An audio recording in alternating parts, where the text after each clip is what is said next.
Buenas tardes, profesora. Mi nombre es Álvaro Adames. Hoy le estaré hablando sobre los músculos paravertebrales. El músculo largo del cuello. Este músculo se origina en el tubérculo anterior del atlas, cuerpos vertebrales de la C1 a la C3 y apófisis transversas de la C3 a la C6. Este músculo se inserta en los cuerpos vertebrales de la C5 a la T3 y de los apófisis transversas de la C3 a la C5. Como segundo punto, de los músculos paravertebrales tenemos el largo de la cabeza. Este músculo se origina en la apófisis transversa de la C3 a la C6 y se inserta en la porción basilar del occipital, y este músculo tiene una función de poder flexionar la cabeza. Como siguiente punto, en los músculos paravertebrales tenemos el escaleno posterior. Este músculo se origina en la apófisis transversa de la C4 a la C7 y se inserta en la segunda costilla.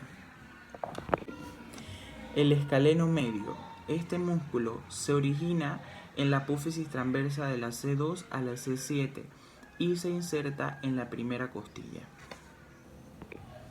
El siguiente músculo es el escaleno anterior, que se origina en la apófisis transversa de la C3 a la C6 y se inserta en la primera costilla.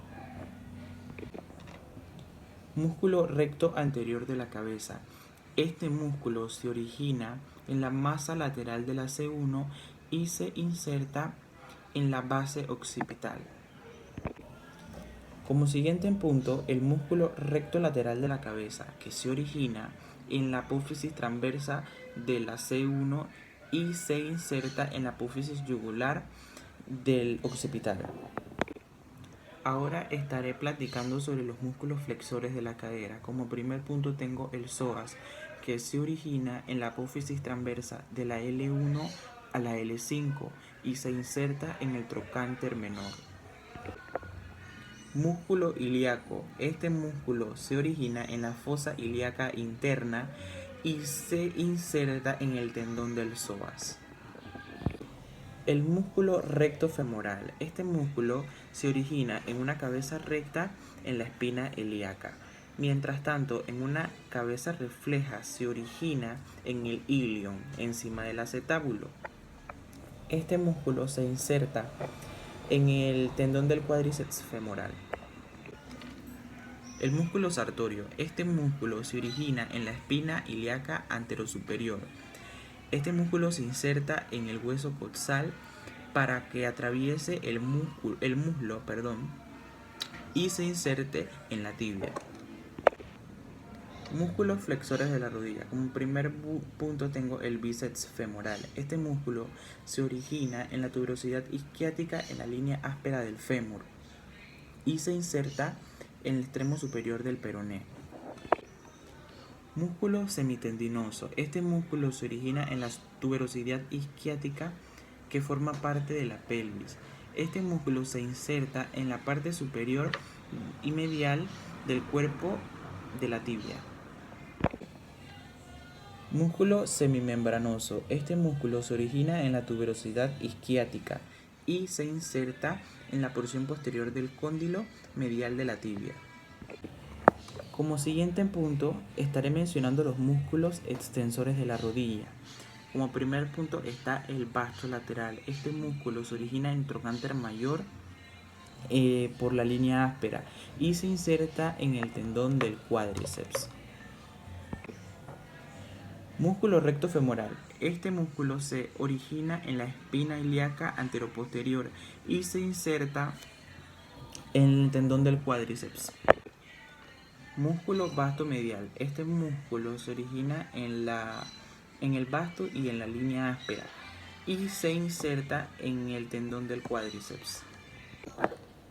Músculo vasto intermedio o crural. Este músculo se origina en la cara anterior de la diáfisis de la tibia y se inserta en el tendón del cuádriceps. Ahora como siguiente punto estaré hablando sobre los músculos flexores del tobillo.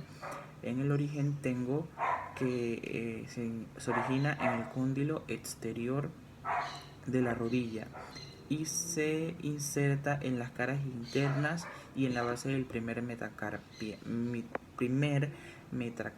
metatarsiano. El músculo extensor largo del dedo gordo se origina en la parte media de la cara anterior del peroné y se inserta en la cara superior de la base falángica distal. Músculo extensor largo de los dedos. Este músculo se origina en el cóndilo lateral de la tibia y se inserta en la falange medial y distal de los dedos. Músculo peroneo anterior. Este músculo se origina en la cara anterior del peroné y se inserta en la base de los metatarsianos cuarto y quinto. Músculos extensores del tobillo. Como primer punto está el sóleo, que se origina en la tibia y el peroné y se inserta en el calcáneo. Como siguiente punto está los gemelos. Este músculo se origina en el cóndilo y el fémur y se inserta en el calcáneo. Ahora veremos los músculos erectores de la columna vertebral. En esta tenemos 3 puntos: los músculo espinoso, músculo iliocostal y músculo longísimo. Músculos que controlan la basculación excesiva de la pelvis hacia adelante. Está el músculo glúteo. Son los glúteos que se encargan de la basculación excesiva. Los músculos que trabajan para equilibrar la acción de los músculos posteriores están los músculos abdominales y los músculos flexores de cadera. Como siguiente punto y por último, los músculos que equilibran la postura de la persona. Estos músculos están el trapecio, los extensores dorsales, el recto abdominal, el oblicuo interno y el oblicuo externo. Muchas gracias, profesora.